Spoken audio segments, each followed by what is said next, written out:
পেঁয়াজ আমাদের খাদ্যের খুবই গুরুত্বপূর্ণ একটি উপাদান। এটিকে আমরা মসলা বলে সবাই অতিবাহিত করি। শুধু পেঁয়াজ যে আমাদের খাদ্যের খুব গুরুত্বপূর্ণ উপাদান তাই না। কিন্তু দেখুন আমাদের খাদ্যের প্রায় প্রত্যেকটি বা তরিতরকারি প্রায় প্রত্যেকটিতেই আমরা সকল প্রকার তরকারিতে পেঁয়াজ ছাড়া যেন চলে না। এজন্যই তো কারণে অকারণে সবসময় পেঁয়াজের দাম বাড়তে থাকে। তাছাড়া কিন্তু পেঁয়াজের অনেকগুলো দিক রয়েছে যে দিকগুলো আমাদের শরীর এবং স্বাস্থ্যের জন্য খুবই উপকারী। পেঁয়াজ গ্রহণ বা পেঁয়াজ খাওয়ার ফলে কিন্তু আমাদের দেহের রোগ প্রতিরোধ ক্ষমতা বাড়ে এবং সেই সাথে আমাদের দেহের যে রক্তে শর্করার মাত্রা নিয়ন্ত্রণে থাকে এবং মানবদেহে নানান রকমের অ্যালার্জি সমস্যার সমাধানের জন্য কিন্তু পেঁয়াজ ব্যবহার হয়ে থাকে এবং এছাড়াও কিন্তু আমাদের চুল এবং নানান রকমের রূপচর্চার ক্ষেত্রে কিন্তু পেঁয়াজ ব্যবহার করা হয়ে থাকে।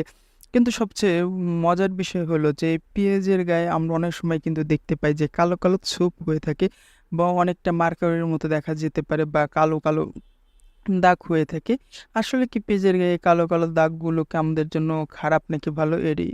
কোনো পেঁয়াজের গায়ে যদি কালো, কালো দাগ থাকে আমরা কি সেই পেঁয়াজটি গ্রহণ করব বা খাবো নাকি সেটি খাবো না? দেখুন পেঁয়াজের গায়ে যে কালো, কালো দাগ থাকে এটি মূলত একটি ছত্রাকের কারণে হয়ে থাকে। এই ছত্রাকটা মূলত মানব দেহের জন্য তেমন একটা ক্ষতিকর নয়। এতে বিশেষ কোনো অসুবিধা হয় না। কিন্তু কারো, কারো ক্ষেত্রে অবশ্যই একটু অসুবিধার কারণ হতে পারে।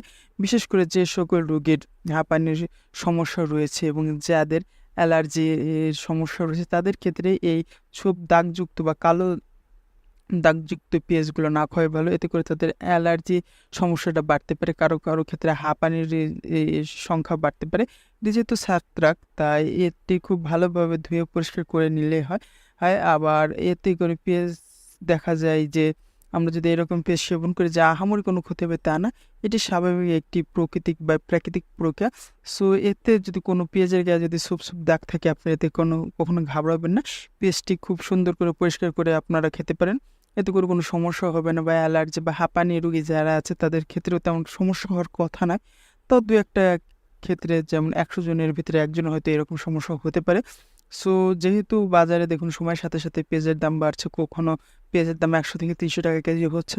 তাই আপনারা অবশ্যই পেঁয়াজ বা এরকমের সবজি গ্রহণের উপর অবশ্যই কিছুটা সতর্ক হবেন, বিশেষ করে আর্থিক দিকটা বিবেচনা করে।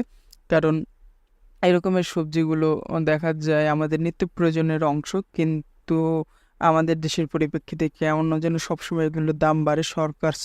সরকার এবং আদার যে লোকগুলা বা যে সরকার নিয়ন্ত্রণ প্রতিষ্ঠানগুলো আছে তাদের দৃষ্টিহীনতার কারণেই বা তাদের অবহেলার কারণে এই নিত্য প্রয়োজনীয় একটি সবজির ভিতরে পেঁয়াজ একটি অন্যতম যার দাম হু, হু করে বাড়ছে। যা সাধারণ ক্রেতার ক্রয় ক্ষমতার বাইরে চলে গিয়েছে। আগে যেখানে একজন মানুষ উস দেখা যেত ৩ দিনে ১ কেজি পেঁয়াজ খেত, ওখানে এখন দেখা যাচ্ছে ৭ দিনে ১ কেজি পেঁয়াজ খাচ্ছে।